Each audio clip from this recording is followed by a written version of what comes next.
I'd like now to welcome our next speaker, John Hellstrom from New Zealand, a country that may have come second to Australia in the Cricket World Cup, but right now appears to be beating the pants off us when it comes to leading public policy in animal welfare. John started out as a veterinary epidemiologist, and when I look at his biography, his career path does look something like a contagious disease, infecting new areas as it develops. There's a lot of different facets to John's experience, from the regulation of agricultural production, processing, trade, biosecurity, and traversing both public and private organisations. But animal welfare, I think, has been a thread running through all of this. John has had a very close involvement in the development of New Zealand's biosecurity and animal welfare strategies over the past decade in particular. As well as that working life, John and his wife Judy are also active in community conservation activities, including restoring the biodiversity of their property in the beautiful Endeavour Inlet in the far north of New Zealand's South Island. It must be a very hard place to leave, so let's be very thankful that John has taken the time to make it here today.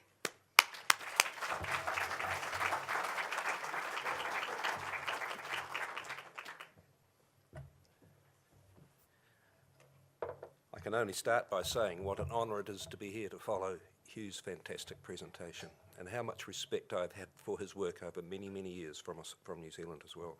So thank you for that. Yes, I live in the Marlborough Sounds. I got up yesterday morning at 5:30 on my yacht in the marina and hopped in a taxi, and here I am. As you've heard from Buddha, World Animal Protection recently rated us somewhat higher than you. I guess the question is, why is animal welfare apparently more important to Kiwis? And I have to say, I don't think it is. I think the difference is about the way your governmental processes work, let's say that.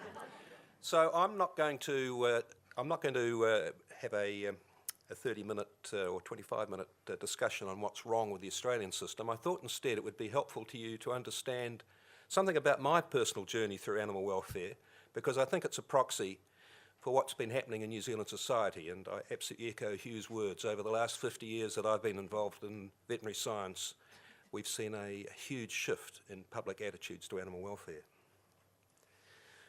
I was born a Swede, in England actually, among the first of the baby boomers. My parents brought me up to be a little pom, but fortunately I was rescued by Adolf Hitler and grew up in New Zealand instead. But I grew up in a household that was steeped in Swedish social democratic values. The Swedes, as I'm sure you're aware, take animal welfare very seriously. It's the Astrid Lindgren effect, a beloved writer of children's stories who convinced her nation to take some extreme pro-animal welfare measures, often with no science behind them. And just to hone up on my Australian credentials, I'm delighted to tell you that I have 3 grandchildren in Melbourne whose ancestors arrived in Port Arthur in 1820, courtesy of Mad King George. It's quite important for me as a Swede to feel that I'm totally embedded on this side of the world, I can tell you. I grew up in Auckland in the 1950s. It's a working class sprawl on the edge of the city. Small square houses on quarter-acre sections with decaying small holdings all around. I used to go and get the milk every day in a bucket from the cow. There were always a few hoggets over the fence. And like every other family, we had hens at the bottom of the garden. They lived in a smelly wooden shed in the orchard, dug big holes that filled up with the water in the winter, and laid a few eggs. And no one worried about whether the chooks were happy. There were commercial chook farms too, about 10,000 of them in New Zealand at the time. Average flock size about 200 birds, mainly kept in open barns. And the birds were left to run outdoors in bare muddy yards. The sheds stank and were full of flies and vermin, and a fair few of the hens died of disease. Meanwhile, in the suburbs, we'd made money, more money, we'd got sick of crowing roosters and preferred to buy our eggs, and overnight the backyard chooks vanished. We forgot about chooks altogether. We didn't worry about what was going on in those big sheds with no windows and extractor fans on their roofs appearing around the edge of the city. When I was training to be a vet in the mid-1960s, we spent some time studying poultry husbandry. It probably should have been called poultry science even then, in one of the first large multi-tier battery farms in the country. Poultry husbandry had become a science of feed formulation, air handling, genetics, disease management and cost control.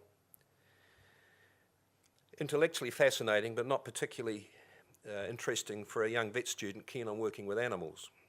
And unlike many of my colleagues, I got into veterinary science because I loved animals. Back in those days, most of the young guys getting into veterinary science, and I'm sure Hugh can recognise this, saw it as a career path to make money.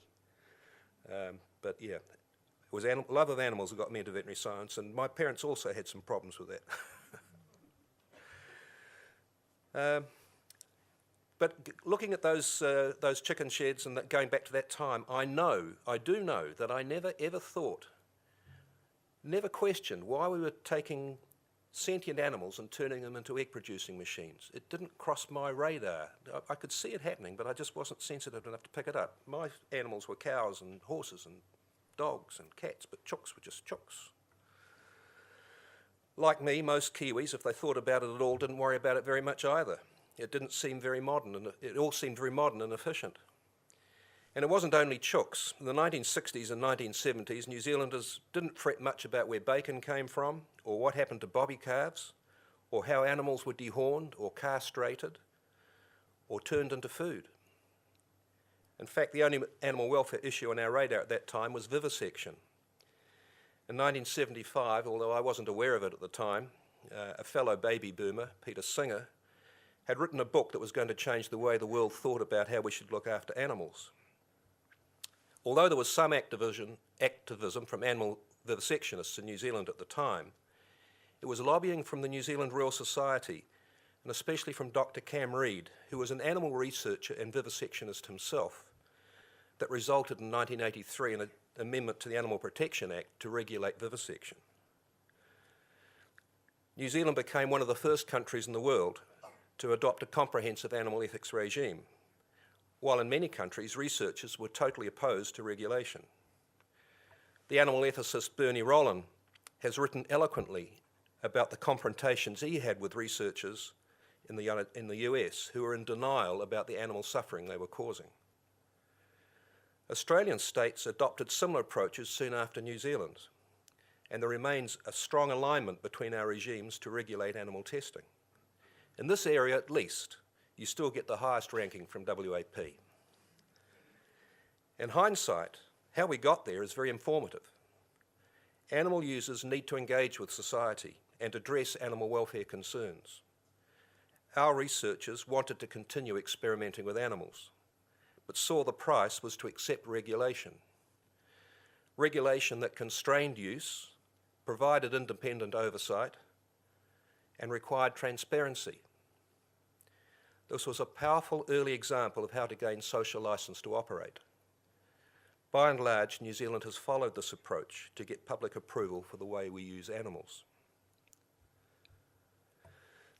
The other emerging animal welfare issue at that time, for us as for you, was the controversial development of the live sheep trade to the Middle East. Thanks to the generous subsidies of Rob Muldoon, who some of you may recall, New Zealand was awash with sheep. We had about 20 each, and we needed to ship them somewhere. And so we did for a while, and then in 1990 we had our own Cormo Express disaster. In fact, it predated yours. The air conditioning failed on that vessel. It was a fully enclosed vessel, so when the air conditioning stopped working, things got pretty nasty pretty quick. Almost 10,000 sheep died, many drowning in the fecal slurry that accumulated in the bottom of the ship. It was one of my university friends who was the vet on that boat, and it was a devastating, life-changing experience for him, as you can imagine. There was very widespread public concern after that, a lot of agitation, and I think probably there would have been some very significant change, but unfortunately at that time the Labour government collapsed and was defeated at the election, And then just a few weeks later, we had the first Gulf War. So there was a sort of a interlude there where instead of people sitting down and thinking through this policy, everything else got thrown in the mincer, and within a few months the trade had resumed. Although there were extra controls and lower numbers being shipped. Each shipment was pre-assessed by officials, high-level approvals that were required from the DG or from the Minister, and every boat had a government vet on board. Over the next decade, as Ramadan moved into the hottest months of the year, the shipments slowed because of our regulatory regime, and eventually they stopped. And finally, after your Cormo Express disaster in 2003, Helen Clark suspended the New Zealand trade permanently. Well, she suspended it. There have been further attempts to reopen the trade, but the public remains strongly opposed. Following Helen Clark's defeat in 2009, John Key's party talked up reopening the trade. There had been some behind-the-scenes discussion with sheikhs and whatnot, and the party was supposed to start. But a Sunday night TV expose caused a huge public outcry, and the government backed off. We're currently we've just revised our Animal Welfare Act. I'll talk more about that in a moment. But regulations will now be made under that Act that will let the Minister either prevent or restrain the trade. One of the things that's being talked about in inclusion is the obligations on exporters to monitor and report on the fate of shipments as a precondition for any subsequent approvals.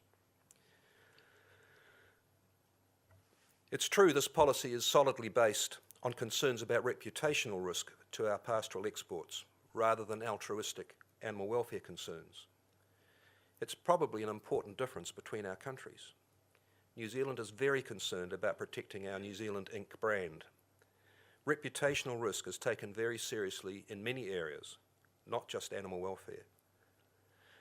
2 days ago, farming industry leaders in New Zealand called on John Key to not reopen the live sheep trade during his current trade talks in Saudi Arabia. So that's the industry calling for that. The Kiwi approach may also be a result of our deeply ingrained desire to be liked. It's not in our culture to say get stuffed when faced with difficult choices. Reputational risk and political sensitivity have led government and industry to oppose the potential rise of 24/7 dairying in New Zealand, house dairying. They've also led to our merino industry banning mulesing and our dairy industry agreeing to ban the use of mallets for killing bobby calves. I myself first became aware of changing public concerns about animal welfare in 1987, when someone describing himself as an animal liberationist threw a brick through the window of our local butcher's shop. The noise heard late at night woke me up, and woke me up. I'd just been appointed as New Zealand's Chief Veterinary Officer with a responsibility for animal welfare policy.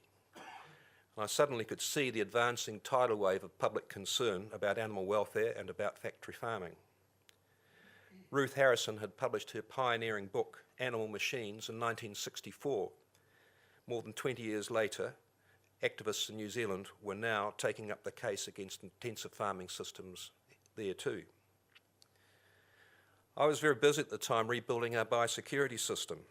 That system was very vulnerable and it was critically important to our economy, more important than animal welfare. So I had a cunning plan, a committee of scientists and citizens to advise the Minister about animal welfare and a senior government vet responsible for animal welfare, and then I could get on with my biosecurity stuff.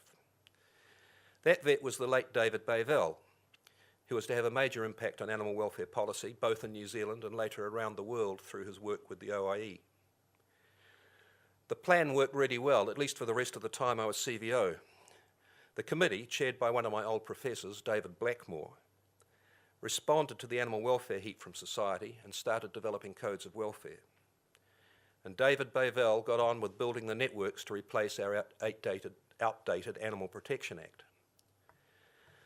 David famously observed on many occasions, animal welfare is a journey, not a destination. He was right.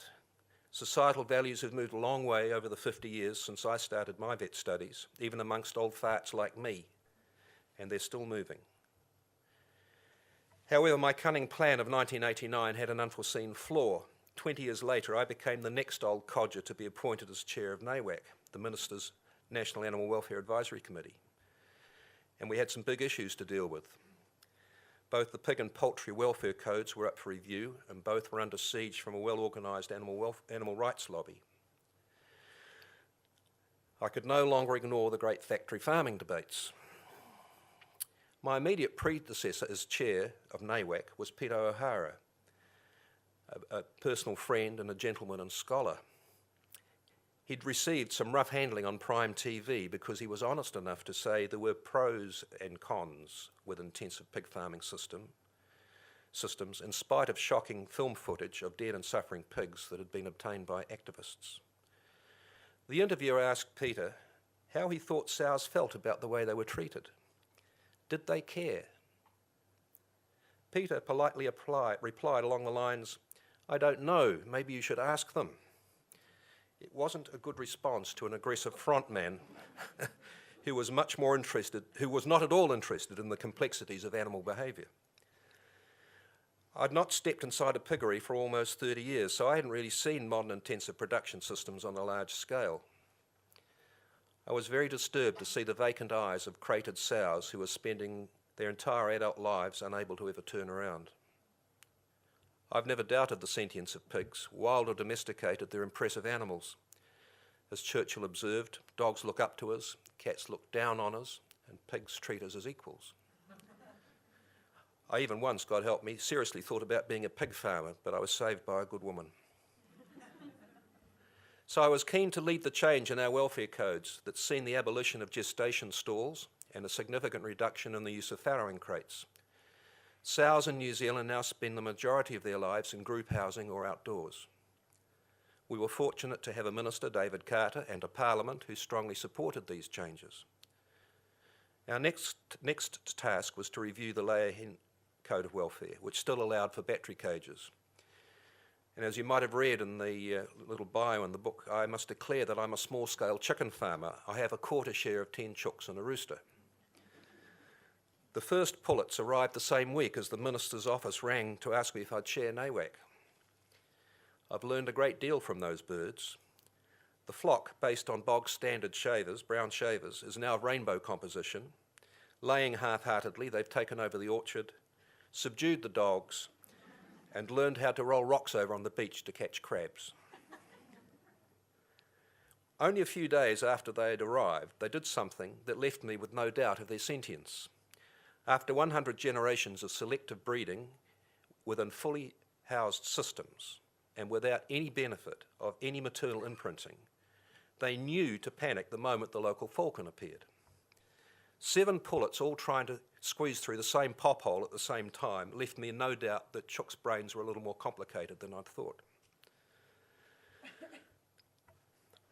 When after almost 50 years I stepped back inside a large battery cage shed, the first thing I noticed that I'd never seen before, or never noticed before, were the same vacant eyes. Just as with crated sows, those birds didn't know you were there. Some stereotypies were evident and the birds showed no curiosity.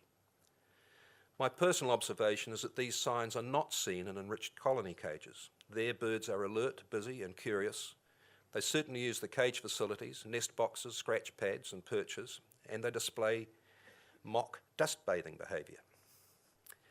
Our revised welfare code has approved these cages, and I'm very happy to defend that decision, although it's still widely condemned by activists and others, and I suspect many in this room are not happy with them as well.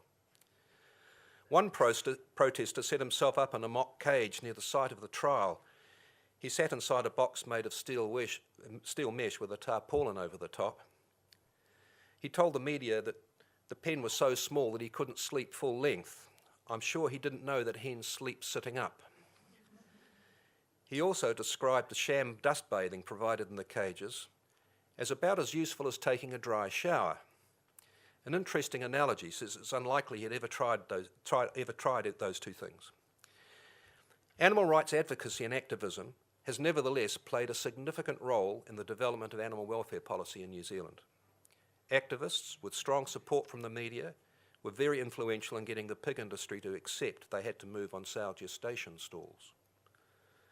And as a result of advocacy, greyhound racing in New Zealand has seriously addressed the welfare issues that they were facing and continue to do so. As an aside, I'd say the greyhound racing industry in New Zealand has made huge strides in a very short time, but they were threatened with closure, so it was pretty real for them.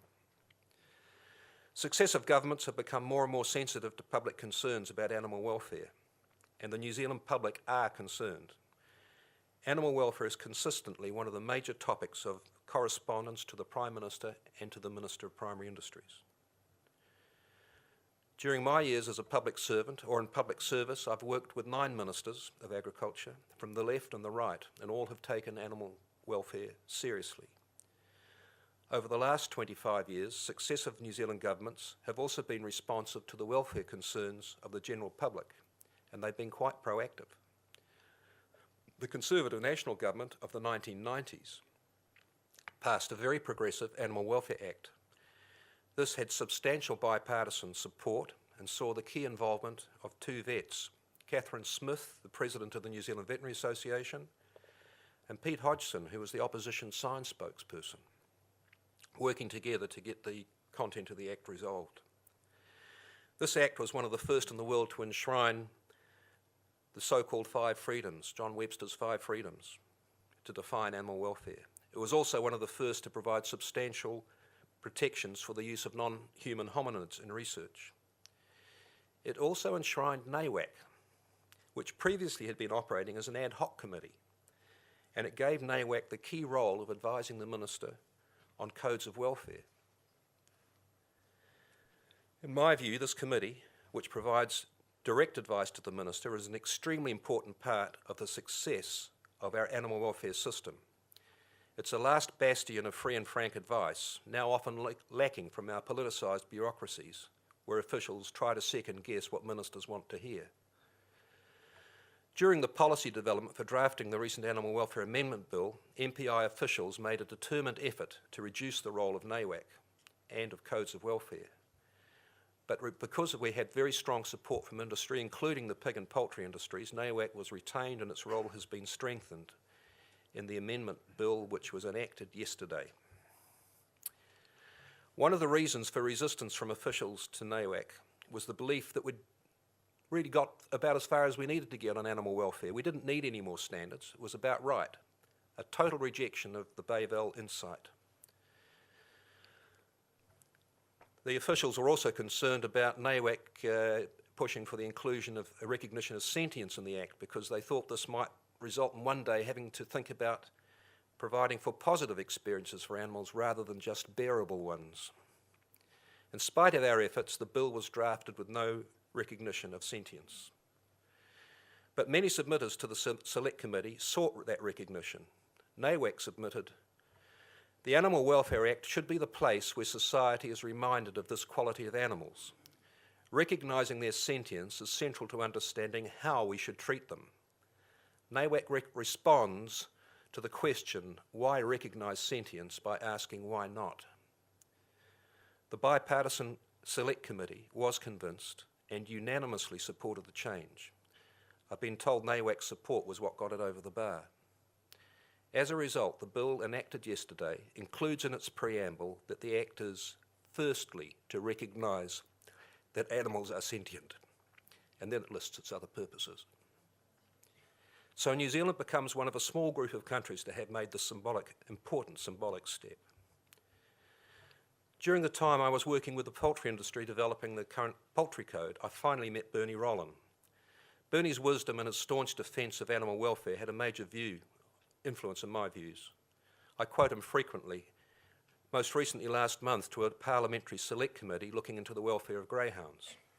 Concerned about the amount of euthanasia of dogs not wanted for racing, they'd asked NAWAC to consider introducing restrictions on greyhound euthanasia. I advised the committee that although their concerns were laudable, euthanasia was a much bigger issue than greyhounds, even bigger than dogs, and was more about ethics than welfare. I read them an extract from Bernie's book, Animal Rights and Human Morality, where he writes about the reasons that people have for having their animals killed, ranging from them being the wrong colour, or not being puppies anymore, or being too old to go out jogging with their owner. It's a tragic list, but it is as true in New Zealand as it is in the US, and I suspect also in Australia. It's a very powerful reminder that our society still has a long way to go on David Bavell's animal welfare journey. I've not come to the end of my journey of discovery about animal welfare. I constantly seek to better understand the science and ethics of what we do as we use them. There have been very few days over the last 10 years when I haven't thought about this, often at great length.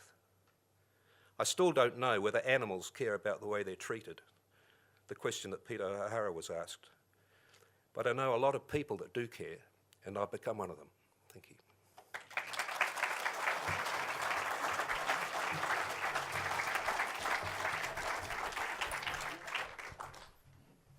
Thank you so much, John. Do we have any questions? Come down the front first, and then halfway up on the left.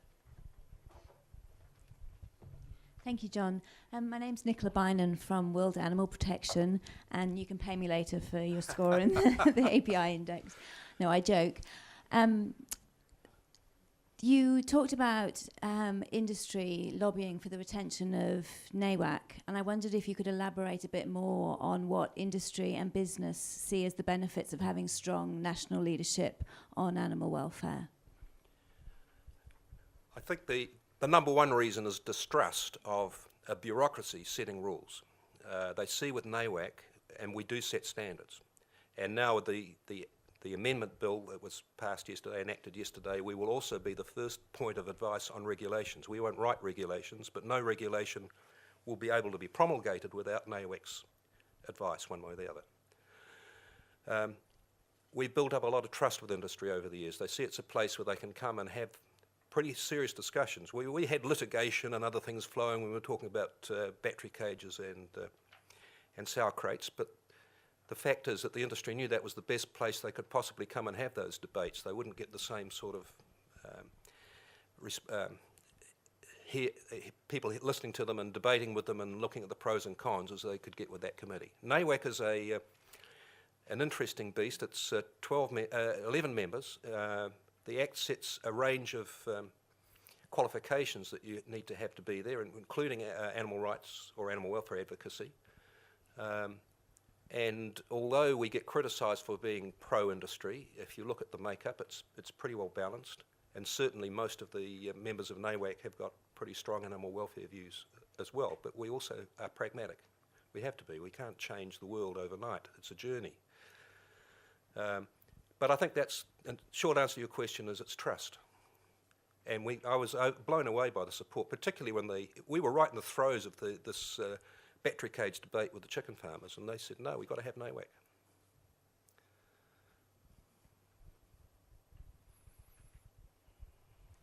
Louise Douglas from RSPCA ACT. Thank you for your wonderfully insightful talk. Because greyhound racing and the regulation of it is such a hot topic here at the moment, you did mention in passing that there was almost a point at which the pressure was strong enough for greyhound racing to be closed down in New Zealand. Can you just talk about a little more about that? Sure. That was Straight Advocacy, an organisation called the Greyhound Protection League, I think. I'd say they're somewhere between an animal rights and an animal welfare focus. They're certainly not seeking the closing down of greyhound racing, but they're really concerned about the wastage in particular, but also the amount of injuries and the lack of transparency, what was going on. There were dogs vanishing, what's happening. They went to a parliamentary select committee. That select committee took them very seriously.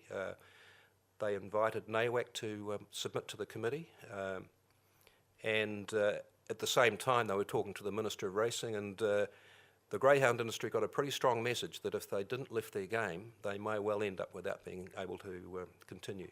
And they took it seriously, I can tell you. They've spent about $1 million, which New Zealand's got a small greyhound industry, but that's quite a lot of money for them, to just on animal welfare, getting infrastructure set up, and they continue to work on it. They've got a long way to go, but at least they're addressing the issues. And I agree, the overbreeding issue is one of the big ones that there are solutions to, and the industry recognise it. It's a case of getting their members to front up.